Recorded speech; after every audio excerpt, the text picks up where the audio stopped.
usually hold my tail here to help control my loop. And later on it'll become your project. So you'll always be holding on your project. And now this is where you want to start pulling your yarn through your loop and start to crochet. Now what you want to do is come from underneath. Don't go from behind. Go from underneath. It's hard to show you, but from here, under here, towards your fingers back here, and you'll just wrap it around your hook. Now that you have this yarn on your hook can actually grab it. See? Now you have control of some yarn on your hook. Now, in order to pull it through, you don't want to have your hook facing up, because if you do, it's just going to grab your loop and there's no way you'll get it through. The art and practice of this is to have it pointed down and to pull your string, your yarn, sorry, through that loop. And that's your first, what's called a chain.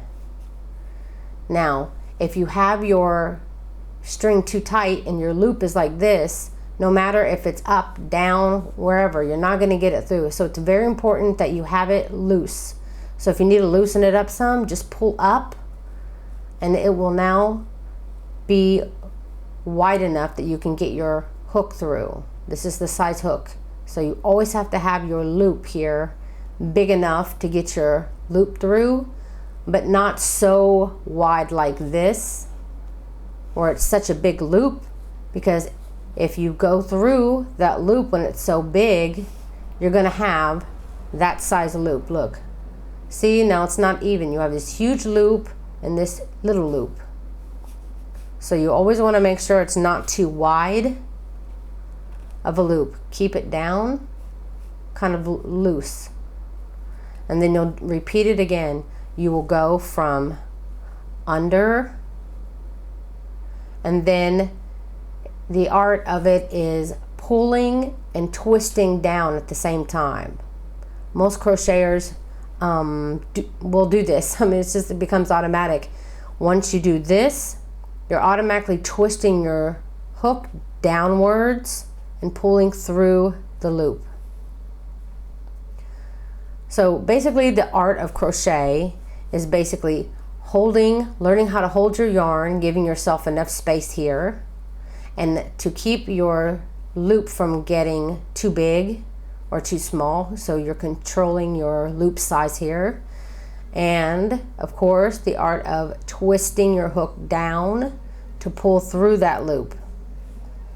Now, if you are having trouble with when you pull here, that it's too tight, you just can't get it through that loop. See, you can't do it. It's because you're not holding it loose enough. You're holding it too tight.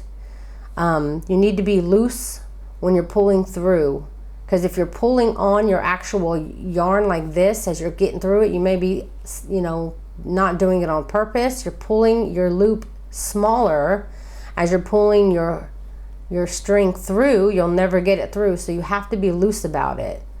So just do it as loose as you can. Just try to relax. Loop over, and then without pulling on this yarn to shrink in your loop, just pull your hook through. And it's going to take a lot of practice controlling your feet of your hand and learning how to grab and twist down. It's going to take a lot of practice. I recommend getting a skein of yarn or maybe a ball of scrap yarn somebody gave you, and just chain that whole thing, and maybe even a few more balls until your chains become the same size, like this. See, there's not like one big chain and then one teeny tiny chain. They're all the same size, which is the size of your loop here. If you want to go for a smaller chain, a tighter chain, select a smaller size hook. The bigger the hook, the bigger the item that you're crocheting will be, versus the small hook, which will make it much smaller.